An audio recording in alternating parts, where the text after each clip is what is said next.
ऐसी कोई परेशानी की तो बात नहीं। अब थोड़े बताऊंगी कि आज्ञा चक्र जो है वो यहाँ पर सीता है और ये महाविष्णु का स्थान है। आज्ञा चक्र आपका बहुत जोर से चलना शुरू हो जाता है जिस वक्त आप बहुत ज्यादा सोचते हैं आगे में। यहाँ पर जब बहुत सोच विचार शुरू हो जाता है तब आज्ञा चक्र चलता है। आज्ञा चक्र तब भी चलता है जब मनुष्य अहंकारी होता है।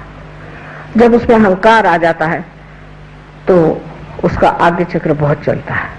और ऐसा आदमी जब अहंकार के दमन का प्रयत्न करता है तो वो अपने ही छाया के साथ लड़ते रहता है। अहंकार भी अपनी छाया मात्र मिथ्या है, वो कोई चीज है नहीं, तो अपनी छाया के साथ लड़ता है। उससे लड़ते लड़ते जूझते जूझते वो भी थक जाता है। जब वो बहुत थक जाता है तब वो दूसरे मार्ग ढूंढता है, जैसे वो शराब पीने लग जाएगा या किसी और औरतों के घर जाना शुरू कर देगा भागने के लिए, अपने से पलायन करने के लिए। वो देख नहीं पाता अपने अहंकार को। और ये स्थिति बहुत लोगों की हो जाती है कि घबरा जाते हैं अपने अहंकार से कि बाप रे ये कितना अहंकार मुझे खा दे रहा। इस अहंकार के कारण भी एक बड़ी बीमारी अब आने वाली है जो कि मैंने अमेरिका में बताई है। मैंने एड्स के बारे में बताया था, उसके बाद जब नई अल्जाइमर की नई बीमारी शुरू हुई उसके बारे में बताया था, और अब तीसरी बीमारी के लिए बताया आई हूँ कि ऐसे लोग पैरालाइज हो जाएंगे जिनकी आज्ञा चक्र बहुत जबरदस्त चलेगा और जिनमें अहंकार बहुत बढ़ जाएगा, वो एकदम पैरालिसिस हो जाएगा। और पैरालिसिस होने के बाद वो इस तरह का पैरालिसिस होगा कि जब वो चेतन बुद्धि से कोई काम करना चाहे, कॉन्शियस माइंड से, तो कर नहीं पाए। ऐसे तो चलते फिरते रहेंगे, जब सोचेंगे कि मैं चल रहा हूं तो एकदम ठप से गिर जाए। और ये बीमारी पहले अब शुरू ही हो गई है, हमने 2-4 पेशेंट्स अभी देखना भी शुरू कर दिया। सो अहंकार से लड़ने से नहीं होता है, अहंकार से जूझने से नहीं होता है। ये गलत फहमी है कि हम अहंकार से लड़ सकते हैं। अहंकार तो हमारी ही बनाई हुई मिथ्या बात है कि हम दुनिया भर की आफत उठाए चल रहे हैं। मैं कभी कभी एक कहानी बताती हूँ कि कुछ लोग प्लेन से जा रहे थे, देहाती थे, उनसे कहा इतना सामान मत ले जाइए। तो उनका अच्छा ठीक है, वो प्लेन पे बैठे और सामान अपने सर पे रख लिया। कहने लगे हम तो इसका बोझ ढो रहे हैं। अरे जिस प्लेन ने आपको उठाया है वही इसका बोझ उठा रहा है, जिसने आपको बनाया है, जो करता भोगता सब कुछ है वही सब कुछ कर रहा है। लेकिन कहने से नहीं होता। फिर यह कहूंगी ये कहने से नहीं होता, ये आपकी स्थिति है। जब ये स्थापित हो जाती है तब निर्विचारिता आपके अंदर स्थापित हो जाती है। जब कुंडलिनी का जागरण होता है और जब आज्ञा को लांघ जाती है तो निर्विचारिता आप में स्थापित हो जाती है। उसके उल्टे आपके अगर पिछले हिस्से में ये चक्र पकड़ा जाए तो डायबिटीज की वजह से यहाँ पर जब वो पकड़ा जाता है तो आज्ञा चक्र के चारों तरफ फैला हुआ है स्वाधिष्ठान जब जकड़ा जाता है तो आंख में नुकसान हो जाता है। पर उससे भी ज्यादा अगर आप गलत गुरुओं के पास गए तो आपकी आंख अंधी हो सकती है, आंख में अंधापन आ सकता है, आंख की कमजोरी से आ सकती है, आपके बच्चे अंधे हो सकते हैं। इससे क्योंकि आप अंधेपन में वहां गए थे, अब पक्का अंधापन आपके अंदर आ सकता है। लेफ्ट आज्ञा जिसे हम कहते हैं पिछला आज्ञा है, इसके पकड़ने से अनेक अनेक बीमारियां होती हैं। अब सब समय नहीं इसलिए मैं बताती नहीं, लेकिन इसके साफ होते ही मनुष्य की दृष्टि में एक चमक आ जाती है, जिसको एक ग्लिम्ट कहते हैं, एक ज्योत आंख में आ जाती है। और जिसके आज्ञा की चमक आ गई, ऐसे आदमी की दृष्टि भी अत्यंत शुद्ध होती है। इतनी शुभदायी होती है कि जिस पर पड़ जाए उसका शुभ हो जाए। ऐसी व्यक्ति की सारी आकृति ही शुभदायी होती है। उस आकृति की काट छाट करने की जरूरत नहीं, क्योंकि वो सारी आकृति ही उसी बनी रहती है कि उसके खड़े होते ही उसके व्यक्तित्व में वो चीज होती है कि मनुष्य एकदम से ही उसको पा करके शुभ का लाभ होता है। हमारे यहाँ शुभ की बात बहुत करते हैं, लेकिन ये नहीं जानते कि शुभ और अशुभ चीज क्या होती है। जब कोई चीज शुभ होती है तो उसमें से चैतन्य बहना शुरू हो जाता है। उसमें से चैतन्य जब बहे तो सोच लेना ये चीज शुभ है और नहीं तो नहीं। तो पहली चीज जब हमारे अंदर आती है, जिसे कि हम निर्विचार समाधि कहते हैं, जो बहुत मुश्किल से लोग पाते थे पहले जमाने में, वो आपको एकदम स्थापित हो जाती है, आप निर्विचार हो जाते हैं। और इसको प्राप्त करने के लिए कोई सा भी विचार मन में आया, तुझे क्षमा कर दिया, क्षमा क्षमा क्षमा, ये ईसा मसीह ने हमें सिखाया है। ईसा मसीह दूसरे तीसरे कोई नहीं है, ये श्री गणेश का अवतरण संसार में हुआ। सारे उनका वर्णन आप अगर महाविष्णु का वर्णन पढ़े देवी महात्म्य में तो आप जान जाइएगा कि साक्षात वही है। न तो वो ईसाई के हैं, न हिंदुओं के, न मुसलमानों के हैं, लेकिन वो सहयोगियों के, उनके सबसे बड़े भाई हैं। और वही जिस तरह श्री गणेश सबके पहले सबसे पहले सहयोगी हैं, उसी प्रकार ईसा मसीह भी। ईसा मसीह का नाम भी बड़ा सुंदर लिखा गया, क्योंकि उनका नाम ख्रिस्त है। ख्रिस्त हिब्रू में उनको ख्रिस्त कहते हैं, ख्रिस्त कृष्ण से आया। राधा जी का ही स्वयं महालक्ष्मी का स्वरूप था, और राधा जी ने ही मेरी के नाम पर नाम से ही जन्म संसार में लिया, और उन्होंने ही ये बच्चा पैदा किया। ये आप अगर देवी महात्म्य पढ़े तो आप जान लीजिएगा। और उस राधा का ही ये पुत्र है जो श्री कृष्ण से पैदा हुआ। और जब वो बाप की बात करते हैं तो सिर्फ श्री कृष्ण की बात करते हैं। ईसा मसीह की सिर्फ 2 उंगलियां ऐसी रहती हैं, ये उंगली विशुद्धि चक्र की है जो कृष्ण की है, और ये नारायण की।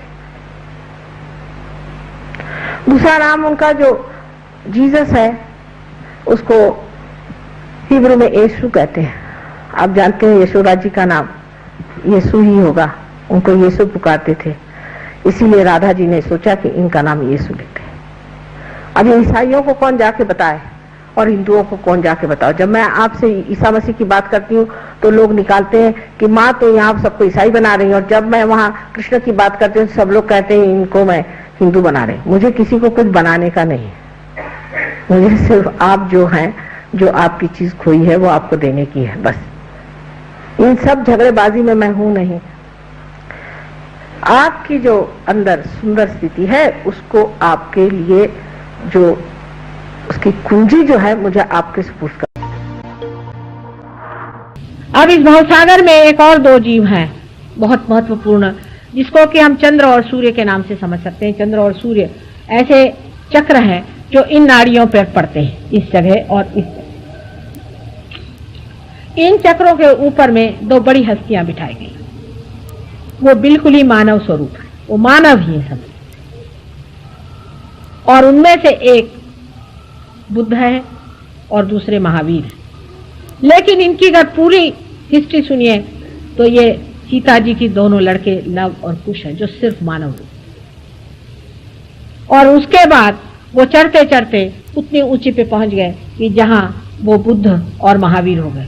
तब भी उन्होंने सोचा कि हमने एक्सट्रीम पे पहुंच गए हम नॉन वायलेंस के, क्योंकि नॉन वायलेंस के जो उनके लोग आ गए और उनके जो सपोर्टर्स आ गए, उन लोगों ने नॉन वायलेंस में मच्छर बचाने शुरू कर दिए और खटमले बचाने शुरू कर दिए। तब उन्होंने मोहम्मद साहब के साथ जन्म लिया, क्योंकि मोहम्मद साहब साक्षात जनक के अवतरण थे, और उनकी लड़की फातिमा साक्षात सीता देवी आदिशक्ति थी, और उनके ही लड़के बन करके, हसन हुसैन बन करके उन्होंने करबला में अपनी जान दी, ये सिद्ध करने के लिए कि कोई सा भी एक्सट्रीम ठीक नहीं। और ये बात सत्य है कि नहीं, आप वाइब्रेशंस पे देखिए। अगर मैं झूठ कह रही हूं तो आपके वाइब्रेशन से आपको पता होगा एक भी अक्षर मैं आपसे झूठ नहीं कह। और उनके दोनों स्थान यहां पर बने, अपने सर में यहां पर दोनों बने। जब आपकी नाभि लेफ्ट पकड़ती है तो सोचिए कि महावीर का स्थान खराब हो गया, और महावीर का स्थान खराब होने का मतलब है आप बड़े कट्टर आदमी हैं। ये नहीं खाना, वो नहीं पीना, इसको नहीं छूना, उसको नहीं करना, सवेरे से नहाना धोना, एकदम स्त्री वाले कपड़े पहनना, और इस तरह से बहुत ही बिल्कुल ही स्टिफ आदमी होना, इसे लेफ्ट नाभि पकड़ती है। महावीर जी का नाम आपको लेना पड़ता है। और राइट नाभि आपकी तब पकड़ती है जब आप बड़े अहंकारी हो जाते हैं। खाने के मामले में मुझे ये पसंद है, मुझे छोटे आलू की सब्जी के अंदर मेथी कटी हुई पसंद है, पकड़ गई आपकी नाभि। मुझे बाथरूम ऐसा पसंद है, माने आप आगा खान है, आपको आगा खान का पैलेस पसंद है, तो हम क्या करें इसे? इस तरह की तानाशाही करना, मुझे ये चीज पसंद नहीं आई, मैं वहां गया साहब, मुझे उनके ये कपड़े पसंद नहीं आए, आप ये साड़ी पहनी मुझे पसंद नहीं आए, गए आप काम से।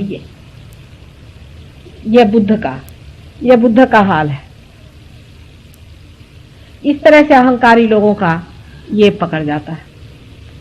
तो इस तरह से सूर्य और चंद्र की दोनों नाड़ियां पकड़ी जाती। महावीर जी ने इस कदर चंद्र नाड़ी पर काम किया है कि पाताल में वो जा करके, और नर्क में क्या क्या होता है, उसमें किस तरह के 7 नर्क होते हैं, उसमें कैसे कीड़े होते हैं और किस तरह की बदबू चलती है, और उसका सारा वर्णन उन्होंने कर दिया। लेकिन तो भी जैनियों के अकल नहीं, बिल्कुल अकल नहीं आई। और वो अगर आप पढ़े तो कान पकड़े और कहे माँ हमें नर्क नहीं जाने का, और चाहे कुछ भी कर। ये नर्क है तो हमें नहीं चाहिए। फैशन में आप लोग 1000 चीज कर लेते हैं, पर पता रखिए कि नर्क जाना होता है। एक अभी किसी ने बड़ा अच्छा मजाक बताया, वो मैं आपको बता करके अभी अपना लेक्चर खत्म करूंगी, क्योंकि 2 चक्र और करने के, वो कल करेंगे। एक मजाक कभी किसी साहब ने बताया कि एक आदमी बड़े धार्मिक थे, सात्विक थे, बेचारे बड़े शांति से रहे, और जब वो भगवान के पास गए तो उनको स्वर्ग में भगवान ले गए। तो देखा वहां भी बहुत सारे सहयोगी बैठ करके ध्यान धारणा कर रहे।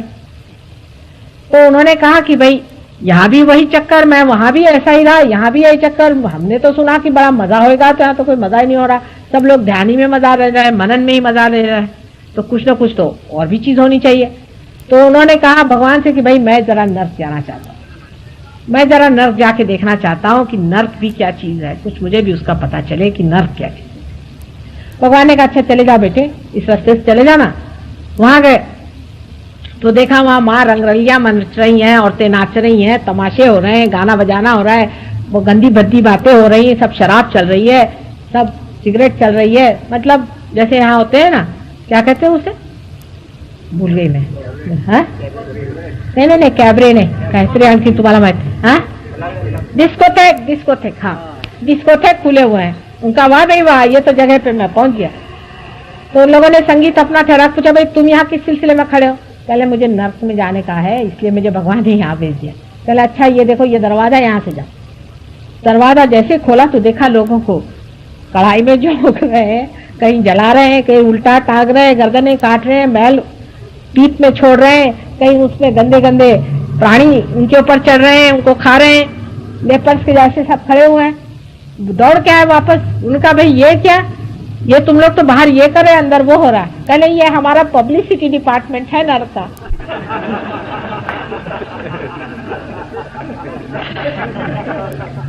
तो इस पब्लिसिटी डिपार्टमेंट में मत आना, मैं बता रही हूँ तुमसे। इसके लिए तुम चाहो तो महावीर को पढ़ लो, अगर मैं झूठ बोल रही हूँ। अगर तुम्हारा विश्वास नहीं हो तो उनको पढ़ लो, वो सब बता देंगे 7 नर्क कैसे होते हैं। तो नर्क की गति मत जाना बेटे, बड़ी भयंकर होती। मैं तो सोच सोच के भी किसकी बात ही कैसे करूं, मेरे बच्चे हैं।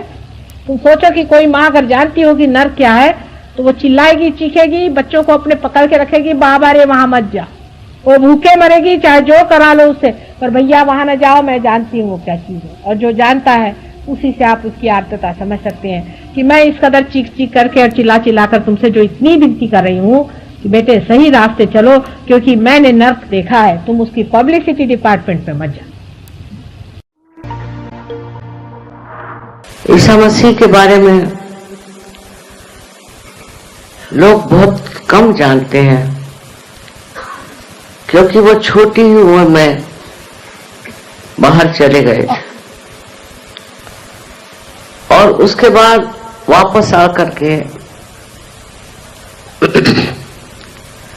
उन्होंने जो महान कार्य किए वो सिर्फ 33 वर्ष के उम्र तक जीते थे। उनके जीवन का सबसे बड़ा उद्देश्य था कि आपके अंदर जो आज्ञा चक्र है उसका भेदन करें, और इसलिए उन्होंने अपने को क्रॉस पे टांग दिया और फिर उसके बाद फिर से जीवित हो गए। ये चमत्कार लगता है, लेकिन परमेश्वरी कार्य को चमत्कार कोई चीज नहीं। ये उन्होंने दिखाया कि इंसान इस आज्ञा चक्र से बाहर जा सकता है, और आज्ञा चक्र पे इन्होंने 2 मंत्र बताए जिससे हम बीज मंत्र कहते हैं, हम और क्षम। क्षम का मतलब है क्षमा करो। क्षमा करना ये सबसे बड़ा मंत्र है। जो आदमी क्षमा करना चाहता है उसका ईगो जो है या उसका जो अहंकार है वो नष्ट हो जाता है। छोटी छोटी बात में आदमी में अहंकार होता है। जैसे किसी से कह दिया भाई तुम बैठ जाओ जमीन पर, तो उनका अहंकार दुखित हो गया। घर का कुर्सी पे बैठो तो कहेंगे कि ये छोटी कुर्सी हमको क्यों दी। हर एक मामले में मनुष्य को अपने बारे में बड़ी कल्पनाएं होती, और वो कोई जरा सा कम, उस कल्पना से कम चीज किसी ने की कि उसका अहंकार एकदम खड़ा हो जाता है। कभी कभी अनजाने में भी ऐसी बात हो सकती है, और अनजाने में भी कोई आदमी कुछ ऐसी बात करे तो जो आदमी अहंकारी होता है उसको हर एक चीज लगता है कि उनका अपमान हो रहा है। इस तरह से वो हर समय एक अजीब सी हालत में रहता है कि कोई भी उसके लिए करो काम तो सोचता है कि उसका अपमान हो रहा है, उसको नीचा दिखाया जा रहा है। ये दिमाग में बात बैठी रहती है, और फिर आप सीधी भी बात करो चाहे नहीं भी करो, सबका एक ही अर्थ निकलता है। इसलिए देखना चाहिए और सोचना ये चाहिए कि जो ईसा मसीह ने कहा है कि आपको अगर किसी के लिए भी ऐसा लगा कि उसने आपका अपमान किया या उसने आपको दुख दिया, तकलीफ दी, तो उसे आप क्षमा कर दो। अब देखिए, अगर आप सबको क्षमा कर दें तो क्या हो जाएगा? आपको कोई तकलीफ नहीं हो सकती, आप परेशान नहीं होंगे।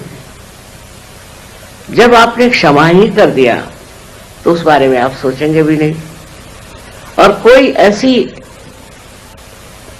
घटना हो ही नहीं सकती कि जो आपके विपरीत हो, क्योंकि आप सबको क्षमा करते रहते। और ये शक्ति हमें आज्ञा चक्र से मिलती है। जिसका आज्ञा चक्र अच्छा होता है वो सबको क्षमा कर देता है। और नहीं तो दूसरा मार्ग क्या है? अगर आप क्षमा नहीं करेंगे तो आप अपने ही को तकलीफ देंगे, अपने ही को परेशान करेंगे, और जो दूसरा आदमी है वो हो सकता है उसने जानबूझकर आपका अपमान किया तो वो और बलवत्तर हो जाएगा। इसलिए क्षमा करना उन्होंने एक बड़ा भारी संदेश मानव जाति के लिए दिया। और दूसरा, हम जो है ये क्षम से बिल्कुल उल्टा अर्थ रखता है। हम माने ये जान लो तुम क्या हो, ये जान लो कि तुम आत्मा हो, तुम ये शरीर मन बुद्धि अहंकार आदि उपाधियां नहीं, पर तुम आत्मा हो। और इस हम को जान करके आप समझ लोगे कि मैं आत्मा हूं। आत्मा का मतलब ये है कि जितनी भी गलत सलत बातें हमारे दिमाग में घमंड से, गर्व से, मूर्खता से, अज्ञान से आई हुई है, ये सब बेकार है, इनका कोई अर्थ नहीं लगता। तुम साक्षात जब स्वच्छ आत्मा हो सो इस आत्मा में ये सब चीजें आती नहीं, और तुम अत्यंत पवित्र हो। सो दो चीजें उन्होंने बताई। एक तो ये कि आप सबको क्षमा कर दो, कोई अज्ञान में, कोई ज्ञान से कुछ भी कुछ करे, क्षमा कर दो, जिससे आपको तकलीफ नहीं होगी। क्योंकि क्षमा करिए या न करिए, आप करते क्या? कुछ भी नहीं। पर जब आप क्षमा नहीं करते हैं तब आप अपने को सताते हैं और तंग करते हैं। और जिस आदमी ने आपको दुख दिया, तकलीफ दी, हो तो मजे में बैठा है। तो इस तरह से आप देखें कि कोई ऐसी बात हो और उसे आप क्षमा करने की आदत डाल दें। दूसरी बात जो कही है उन्होंने कि तुम आत्मा हो, इस आत्मा को जानो। आत्मा को तो कोई छू नहीं सकता, नष्ट नहीं कर सकता, उसको सता नहीं सकता। अगर आप वो आत्मा स्वरूप है तो उसमें रममाण होना चाहिए।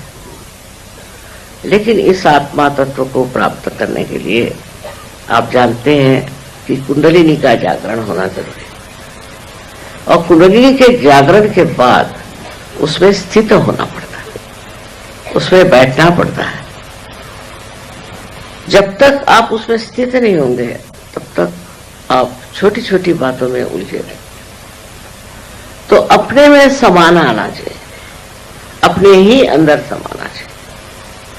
अपने अंदर जब आप समाने लग जाएंगे तो आपके अंदर एक नितांत शांति प्राप्त हो और आप विचलित नहीं होंगे। इस शांति के दायरे में जब आप रहेंगे तो आपको आश्चर्य होगा कि आप जो छोटी छोटी चीजों के लिए हर समय परेशान रहते थे वो नहीं रहे। आत्मा के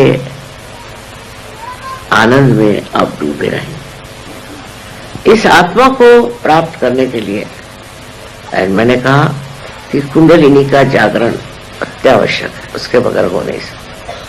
पर होने पर भी, जागरण होने पर भी लोग भटकते रहते, तो भी वो गहन नहीं आते। तो केंद्र बिंदु अगर आपका आ गया है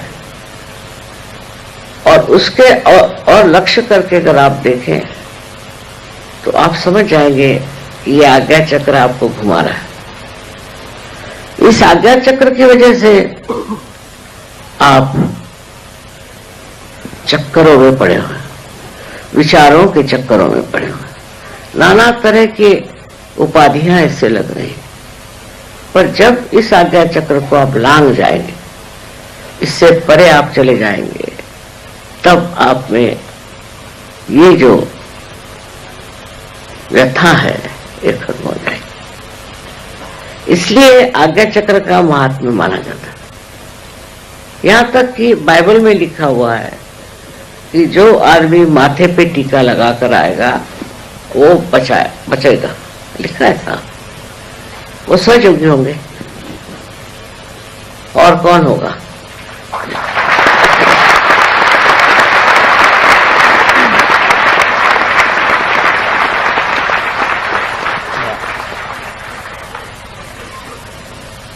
काम तो प्रचंड है। वो 12 आदमी थे, आप लोग हजारों हैं, लेकिन एक एक आदमी ने वहां जो मेहनत की है उसके एक सस्तांश भी आप लोग करें तो न जाने कहां से कहां ये कार्य फैल सकता। अब मेरे लिए तो यही एक आधार है कि आप लोग सहयोग को बढ़ाएंगे और सारे विश्व में इसे फैलाएंगे।